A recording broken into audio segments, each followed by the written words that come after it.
What's the carrot size on that?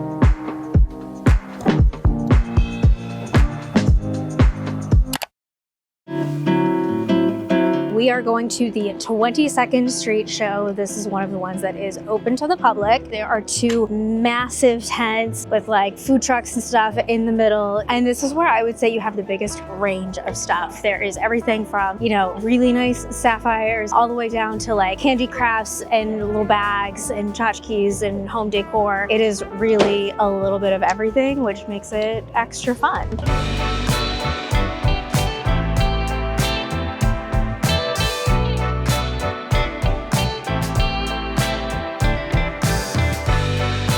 I probably shouldn't say this, but I think that particular booth has been on closeout sale every one of the last 3 years that I've been at this show. I definitely remember it.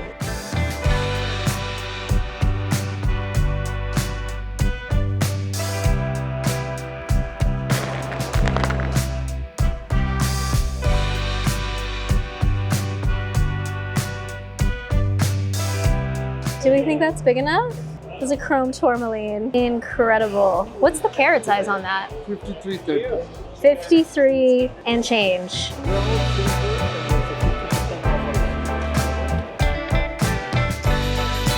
There are a couple of things you really need to keep in mind if you are shopping these big public shows. One, while many sellers are totally legit and trustworthy, there is always the possibility that they have not vetted their own supply chain very well. And if you're buying an expensive stone, you could accidentally spend a lot of money on something that isn't real, isn't the origin supposed to be, or perhaps has had undisclosed treatments. Like, for example, a lot of affordable rubies are glass filled. They are mostly glass. They are not really rubies. Rubies are crazy expensive if you're looking for the good ones right now. Two, remember you're not always necessarily going to get an amazing deal, because unless you can show a business license that you're in the trade, you're not necessarily going to get the jeweler wholesale pricing. I think this is one of the big misconceptions. People think that they can come and get a steal on a stone and then get it set and they're going to save a ton of money, and that is just not always the case. And three, you really don't want to spend big money on a stone, particularly if you want to put it in jewelry, without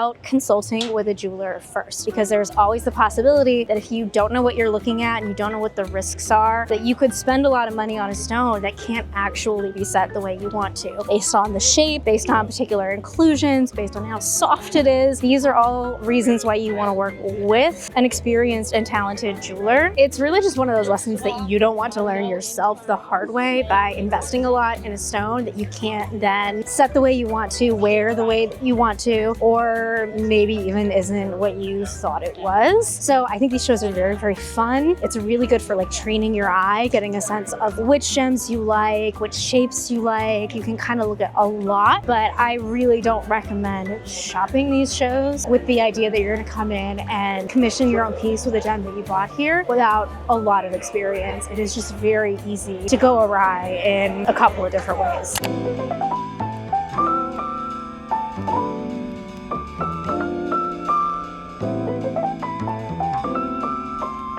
Last year at one of these shows, I saw some beautiful little carved boxes out of malachite. They were gorgeous. I didn't get any. I wanted to get a couple, like one for me and some for gifts, and I have regretted not buying them ever since. So I'm now looking for them, but the booth that had them last year does not have them, and I'm kind of afraid that they're gone. I guess that's like the object lesson. If you see something you love, you just have to snag it.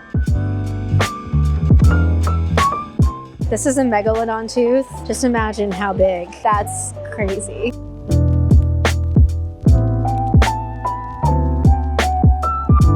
This is not quite what we were looking for. I want a little bit of a bigger box. It actually has the lid like I saw before, but this is kind of a beautiful dish.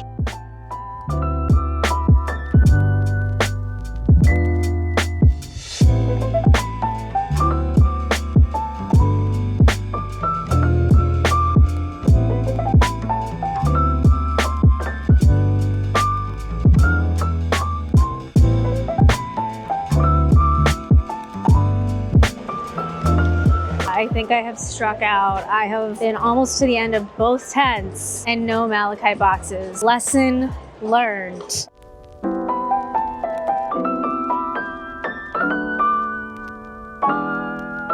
So that was 22nd Street. Such an overwhelming show. I mean, really, they all are for different reasons. This one is just kind of everything. And so you really could spend like hours and hours just sifting through. There is probably so much that I didn't even think to capture. Absolutely a great first timer show for Tucson, just to kind of go and get a feel for things and what is out there in the universe of gems, jewelry, fossils, minerals. Just being out here in the desert is so nice. It is gorgeous. It's definitely like getting cooler. As soon as the sun goes down, like the temperature drops. Probably go home, probably go out for dinner. I don't think we've decided where we're going yet. This is one of the other things about coming to the Tucson Gem Show is that you kind of want to plan your dinner reservations early because there are so many people in town for the show that sometimes it can be kind of hard, especially if a large group. We will put our heads together and see what we want to do. Honestly, everyone is so exhausted and tapped out. Either way, beautiful day. You can see a little bit of the sunset.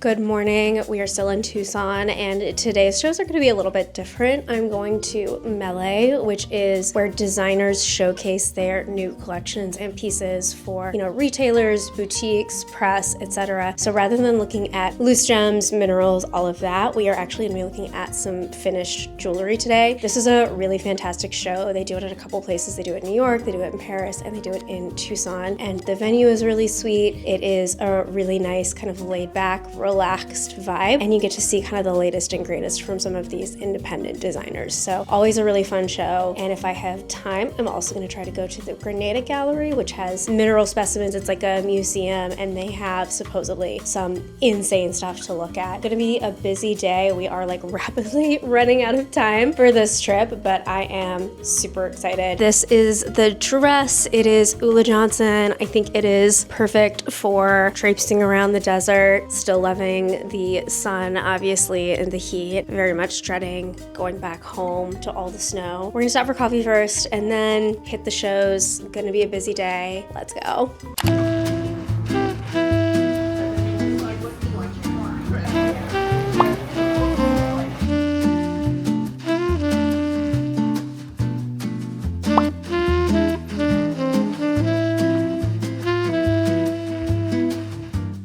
We are at the Melee show. This is at Stillwell House in Tucson. I think it's normally a wedding venue, but it's a really beautiful place to show jewelry. They have a little courtyard, and then everyone's set up in the two buildings. Some really amazing designers are showing here this year, so I'll take you around to some of my favorites, plus a few that are brand new that I've never actually seen before. So it's always a fun time experimenting, trying everything on, and seeing what is kind of in the new collections for the year, kind of where the trends are going, what people are excited about. So let's go take a look.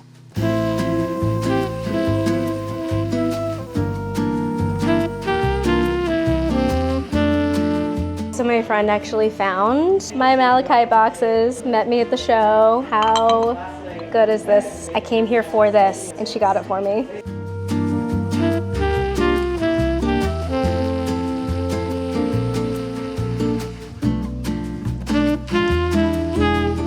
These are completely hand-painted, one of a kind, double-sided.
This is the diamond exactly as it came out of the ground. Octahedron crystal, no cutting, and we stuck it in gold.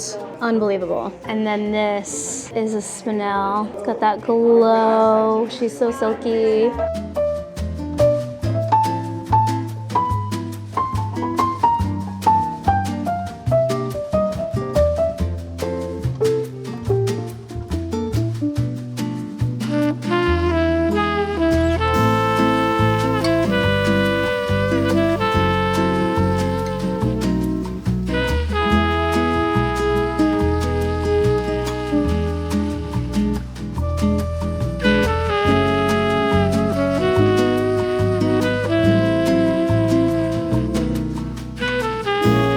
And these are all hand-carved natural stones, right? Yep.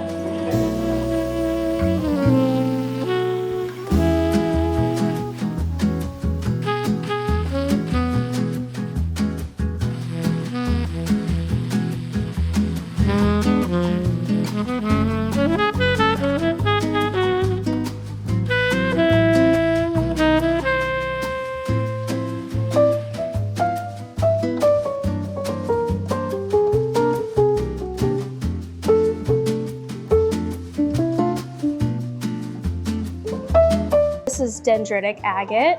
The stone just comes out in exactly this pattern. And then these are on opal beads.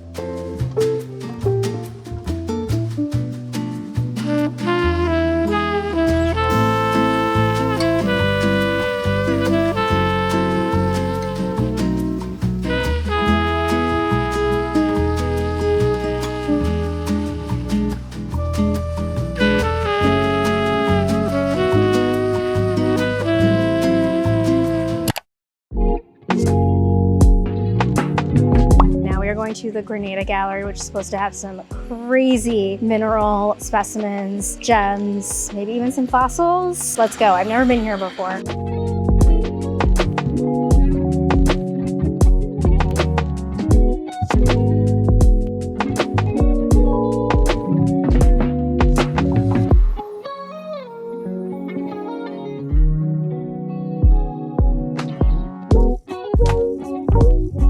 That is like neon.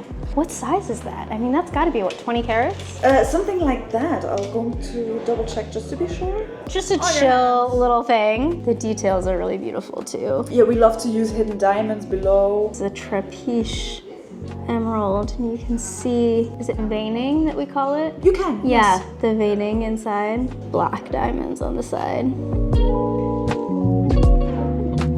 Wow.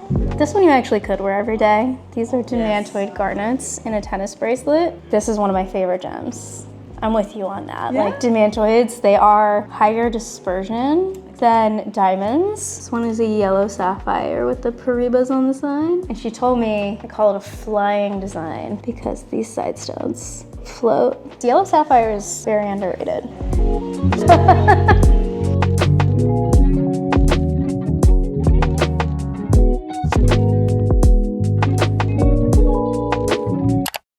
Just finished up at the gallery. It was absolutely worth going to. It's only open during like the Tucson Gem Show, like that 1 month when all the shows are happening. So you kind of have to plan your trip around that. But if you're here for the shows, I think it's worth checking out. Again, I think I've said this before. I'm like so sad to be going home. It just doesn't feel like it's time yet.